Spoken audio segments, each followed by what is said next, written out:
There comes a night in every woman's life when silence stops feeling peaceful and starts feeling like a question. It was that kind of night. The kind that doesn't arrive with thunder, but with a stillness so deep that it forces you to hear everything you've been trying to avoid. She lay awake, staring at the ceiling, the clock glowing faintly beside her. Another night she couldn't sleep, but this time, she wasn't restless. She was done. Done replaying the same conversations, done shrinking herself to fit inside someone else's comfort, done waiting for someone to see her worth while she was busy losing sight of it herself. Something inside her whispered, "Enough." And for the first time, she listened. She had spent years mistaking patience for love, forgiveness for virtue, and silence for strength. She thought love meant endurance, that being understanding made her worthy, that swallowing pain with grace was what good women did. But grace without boundaries isn't grace. It's slow self-erasure. For so long, she had dimmed her light, believing softness required silence. But that night, lying there in the dark, she finally understood. You can't keep giving from an empty soul. And she was empty. Her kindness had been mistaken for weakness. Her loyalty had been used as leverage. Her love had been taken like oxygen, invisible, expected, endless. And she realized she had been living a half-life, breathing in pieces, existing in pauses. That night, something shifted. The ache in her chest stopped feeling like loss and started feeling like clarity. Because clarity, she learned, often comes disguised as pain. She sat up. The house was quiet, the kind of quiet that hums. Moonlight spilled through the curtains, washing the room in silver, and she could almost hear her younger self, the girl who once believed she was unstoppable, calling from somewhere inside. Remember me? The woman she'd become had forgotten that girl, forgotten her laughter, her curiosity, her fire. That girl had been buried under years of compromise, of pleasing, of keeping the peace. But tonight, the woman she'd become was done grieving who she used to be. She was ready to meet her again. It began simply. She stood up, walked barefoot to the kitchen, poured herself a glass of water, and with every step, she felt the weight she'd carried begin to loosen. She didn't know what tomorrow would look like, but she knew it wouldn't look like yesterday. She looked around her home and saw traces of a life that no longer fit. The photos that told stories she didn't believe in anymore, the clothes she wore to make someone else comfortable, the silence she'd learned to call peace. She realized she had built her world around people who loved the version of her that never said no.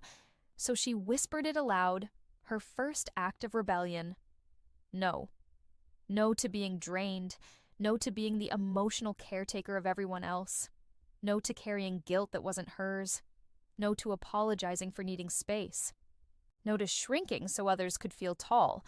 The word felt dangerous, but liberating. Like the first deep breath after years of holding it in. She walked to the window and opened it wide. The night air was cool, the city breathing quietly beneath her. And in that moment, she realized something simple and extraordinary. She didn't have to wait for a new life to begin. She could start right now. Healing wasn't a future event. It was a decision, a quiet one, made in the middle of the night, when no one else is watching. That was the night she took back her power. Not with noise, but with choice. Morning came slowly, as if the world itself was holding its breath for her. She made coffee, but this time it wasn't to survive the day. It was to savor it. Every small act became sacred. Washing her face, brushing her hair, making her bed. They weren't chores anymore. They were rituals. Because when you stop living for others, ordinary things become holy again. In the following days, she didn't announce her change. She didn't post quotes about it. She simply lived it. She spoke softer, but with more truth. She smiled less, but only when she meant it. She stopped explaining her boundaries and started enforcing them. People noticed. Some grew uncomfortable, because her quiet no was louder than her old yes, but others admired it. They could feel her peace. That's what happens when a woman remembers her worth. Her presence becomes a mirror. And not everyone likes what they see. She went for walks at dusk, the same streets she once hurried through. But now she noticed things, the way the wind touched her face, the way the light caught on leaves, The sound of her own footsteps. Steady? Certain. The world hadn't changed. She had. And that made everything look new. One night, weeks later, she sat under a soft lamp with her journal open. The pen hovered above the page, and she wrote one sentence. I am not healing to be loved. I am healing because I am love. And she meant it. That sentence became her truth. Her power wasn't in what she overcame, it was in who she became after. Months passed, but she never forgot that night. It became her compass.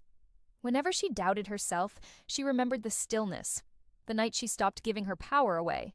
Now, she walks differently. Not with arrogance, but with grounded peace. People sense it. The quiet strength of someone who no longer seeks permission to exist. Her life is smaller now, fewer people, fewer promises, but it feels wider inside because she no longer confuses being busy with being alive. She spends her time creating, learning, resting, being present. She knows now that peace is not the absence of struggle, it's the presence of self. Sometimes women find their power in chaos, but she found hers in calm, not in revenge, not in validation, but in the quiet decision to no longer hand her peace to anyone else. And that's what makes her story sacred. It's not about becoming someone new, it's about remembering who she's always been. The girl she buried under expectations, the woman she doubted, the fire she tried to hide. They were all waiting for her on that night she took her power back. And now, if you're listening, maybe it's your night too.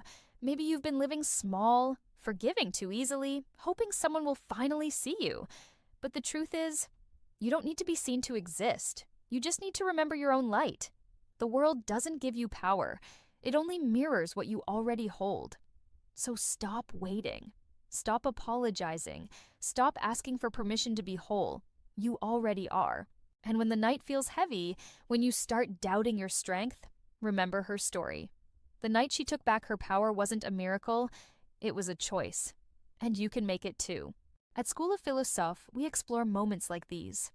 The quiet turning points where pain becomes wisdom and awakening becomes art. If her story spoke to you, if something inside you whispered, "Me too," then you're exactly where you need to be. Subscribe to School of Philosophe for cinematic storytelling about healing, self-worth, and awakening. Created for the woman who's ready to rise again. Because healing isn't about becoming someone new. It's about remembering you were powerful all along. The night she took back her power, she never lost it again.